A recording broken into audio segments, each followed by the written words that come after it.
साहब ये आप ही का कार्ड है ना? हाँ, अरे ये तो मेरा कार्ड है, तुम्हें कहाँ से मिला? कार्ड ही नहीं, ये पूरा का पूरा पर्स ही आपका हमारे पास आ गया। ये देखिए कितना सारा पैसा, इसमें बहुत सारा कार्ड भी है। आपका है, आप रख लीजिए, एक भी पैसा लिए नहीं है। Oh my God, वॉलेट तो मेरे जेब से कब निकल गया मुझे पता ही नहीं चला। और तुम्हें पता है ये कार्ड मेरे लिए कितना इंपॉर्टेंट है? इसमें और भी बहुत सारे कार्ड है जो मेरे लिए इंपॉर्टेंट है। तुम्हें मिला कहाँ से ये? वो हम अपनी अम्मा से बात कर रहे थे। अम्मा, हम शहर पहुंच गए हैं। अभी नौकरी नहीं मिली है लेकिन मिल जाएगी। और जैसे ही नौकरी मिलेगी, पैसा मिलेगा ना, तो हम तुम्हारे लिए भेज देंगे, चिंता मत करो। हैं अम्मा, हम तुमसे बाद में बात करते हैं। प्रणाम, रखते हैं अभी। ये किसका पर्स है? अरे बाप रे, इतना सारा पैसा, कोई दिखाई भी नहीं दे रहा है। एक काम करता हूँ, सारा का सारा पैसा अपने पास रख लेता हूँ। जिंदगी बन गई मेरी। नहीं, ये तो गलत है ना। ये भी तो किसी की मेहनत की कमाई होगी, और मैं ऐसे ही पैसे रख लूँगा। नहीं नहीं, हमारी अम्मा बोला करती है कि बेटा कभी चोरी चकारी मत करिए और ईमानदारी का पैसा कमाइए। और ये पैसा रखूँगा तो ये भी तो चोरी हुई ना। नहीं नहीं नहीं, पर करूँ क्या? ये तो आईडी कार्ड लग रहा है, मतलब जिसका पैसा गिरा है उसका ये पता भी लिखा हुआ है। काम करता हूँ, पते पर जाकर पैसा लौटा देता हूँ। जिसका पैसा है उसको मिल जाएगा। हाँ, यही ठीक रहेगा। साहब सच बोले ना, ये पैसा देख कर ना हमारे मन में लालच आ गया था। बहुत सारा पैसा है ना साहब, हमारे लिए ना इतना पैसा एक साथ देखना सपना होता है। पर ना हम पैसा रखे नहीं, पर हमारी अम्मा का दिया हुआ संस्कार याद आ गया। हमारी अम्मा बोला करती है ना कि बेटा कभी भी नहीं चोरी चकारी मत करियो, किसी के हक के पैसा मत रखियो। तो हम नहीं रखे, ये आपके हक के पैसा है, आप कमाए होंगे, बहुत मेहनत किए होंगे। तो हम सोचे ना हम खुद मेहनत करके इतना सारा पैसा कमाएंगे, और वो पैसा कमाएंगे तो हम खुश भी रहेंगे। तो हमारे मन में आया कि आपको हम पैसा लौटा देंगे। तो इसमें अच्छा सा देखे ना, तो आपका आईडी कार्ड था जिस पर ना आपका घर का पता लिखा हुआ था। आपके घर के पते पर गए आपको पैसा लौटाने के लिए। फिर वहाँ पर एक सिक्योरिटी गार्ड भैया थे, उन्होंने धक्के मार के निकाल दिया। वो चोर समझ रहे थे या फिर ऐसे मांगने वाला समझ रहे थे, तो निकाल दिए। अब आपका पैसा तो हमें लौटाना था ना साहब। तो इसमें अच्छा से फिर देखे, फिर आपका ऑफिस का पता इसमें लिखा हुआ था। ऑफिस के पता पर आ ही रहे थे, आप गाड़ी के पास मिल गए, और वहाँ मैडम जी ने हमें भगा दिया। सर देख लीजिए, मीटिंग में फिक्स कर दो। साहब, खुले पैसे नहीं है, निकलो यहाँ से। मैडम जी हमें पैसा नहीं चाहिए, साहब से बात करनी है। क्या साहब से बात करनी है? जानते हो तुम इन्हें? नहीं जानते ना, तो चुपचाप निकलो ना। क्यों बहस कर रहे हो फालतू में? अब गलत समझ रहे हैं, सच में बात करने। साहब वो क्या गलत समझ रही हो? भिखारी कहीं के देखा हम लोगों को खड़े हुए तो आ गया यहाँ पे भीख मांग निकले। निकल यहाँ से, तुम जैसे लोगों को मैं बहुत अच्छे से जानती हूँ। अरे पर निकलो, आउट। सॉरी बोल रही है मैडम जी। आप तो हमें गरीब समझ रही थी, मांगने वाला समझ रही थी। आप तो बोल रही थी कि ये पैसा मांगने आए हैं, निकल जाए यहाँ से, ऐसे ऐसे बात कर रहे थे। पर देख लीजिए, हम भिखारी नहीं हैं, साहब का पैसा लौटाने आए थे। देख लीजिए, सारा का सारा पैसा लौटा दिए। अगर भिखारी होते, मांगने वाला होते, तो पैसा देते थोड़ी, लेकर भाग जाते। सच बताए मैडम जी, हम ना मेहनत करने वाले इंसान हैं। वो क्या है ना साहब जी, हम गांव से शहर आए हैं, सोचे हैं खूब मेहनत करेंगे।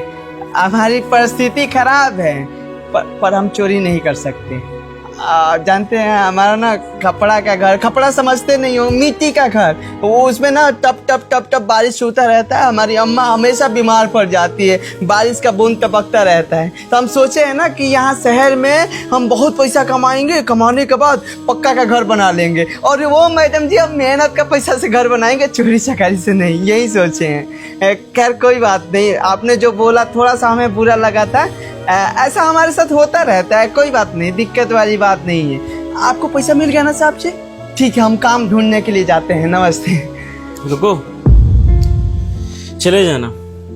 लेकिन एक छोटा सा सवाल मेरे मन में आ रहा है, सवाल का आंसर दोगे मुझे?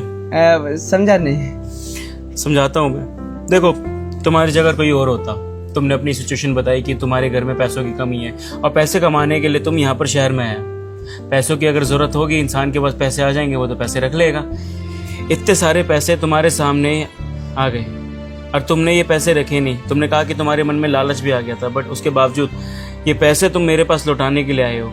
ऊपर से तुम्हें एक बार तो सिक्योरिटी गार्ड ने डांट के भगा दिया, ऊपर से दूसरी बार हर्षिता ने। मुझे याद आया तुम उस समय मेरे पास आए थे, लेकिन इसके बावजूद भी तुम मेरी मदद करने के लिए आए हो। एक बार भी मन में ऐसा नहीं आया कि चलो ठीक है, अगर मुझे डांट दिया तो क्या पता भगवान मुझे इशारा दे रहा हो, ये पैसे अपने पास रख लेता हूँ, मेरे काम आ जाएगा, अपने सारे शौक मौज पूरे कर लूंगा, गाँव चला जाऊंगा। ऐसा कुछ भी थॉट नहीं आया? आया था, भगवान का ख्याल आया था कि भगवान हमें ना माफ नहीं करेंगे। वो कहे ना कि देखिए, हम मान लीजिए आपके ये पैसा रख लेते हैं और रखने के बाद ऊपर वाला देख लेते और वो सजा देते, तो वो बहुत बड़ा सजा देते हैं। उनका मारा हुआ ना इंसान कभी उठ नहीं पाता। और हमारी अम्मा का संस्कार भी हमारे साथ है। अगर हम पैसा रख लेते तो उनके संस्कार का अपमान हो जाता ना। हम देखे ज़्यादा पढ़े लिखे नहीं है, लेकिन हमको पता है इतना कि किसी का हक का पैसा नहीं मारते, इसलिए लौटा दिया, और कोई बात नहीं है। बहुत बढ़िया। भगवान की सीख और माँ की सीख, तुम्हें अच्छे से पता है कि इंसान को कैसे रहना जाता है। अच्छा लगा मुझे तुमसे मिलकर, और तुमने मेरी मदद करी, उसके लिए एक छोटा सा काम तुम्हारे लिए करना चाहता हूँ। क्या साहब? यहाँ पर तुम किस काम के लिए आए थे? मतलब तुम किसी को जानते हो या फिर जान पहचान में किसी के काम थ्रू मिल जाएगा तुम, ऐसा कुछ है? नहीं साहब जी, किसी को जानते नहीं है। वो क्या है ना, वक्त के मारे हुए इंसान है। वो सपना देख लिए हैं घर बनाने का। अम्मा को बोल के आए हैं कि अम्मा हम शहर में जा रहे हैं, किसी न किसी से नौकरी हमें मिल जाएगी, काम करेंगे, पैसा भेजेंगे, घर और बना लेगी। तो ऐसा सोच के आए हैं। हम ना मेहनत मजदूरी कर लेते हैं, जैसे ईंट पत्थर जो भी उठवाएंगे, मेहनत वाला जो भी काम। पढ़े लिखे नहीं है, वो हिसाब किताब वाला काम बस नहीं कर पाएंगे, बाकी मेहनत खूब करेंगे हम।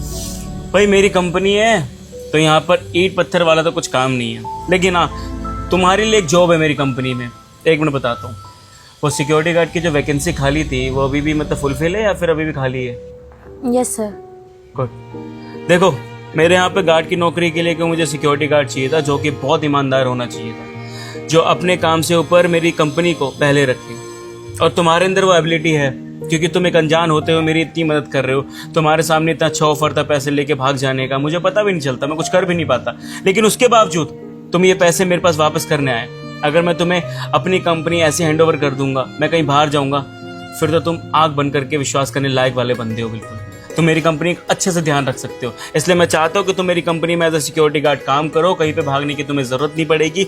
ऊपर से वैसे तो सिक्योरिटी गार्ड की सैलरी होती है 15,000, बट तुमने मेरा इतना बड़ा फायदा करवाया और तुम ईमानदार इंसान हो और ईमानदारी का हमेशा बोनस मिलना चाहिए। तो इसलिए 20,000 रुपये तुम्हारी सैलरी, ऊपर से खाना पीना रहना सब मेरी कंपनी की ओर से। अब मंजूर है तो बताओ, वरना मैं कहीं और बात करूं।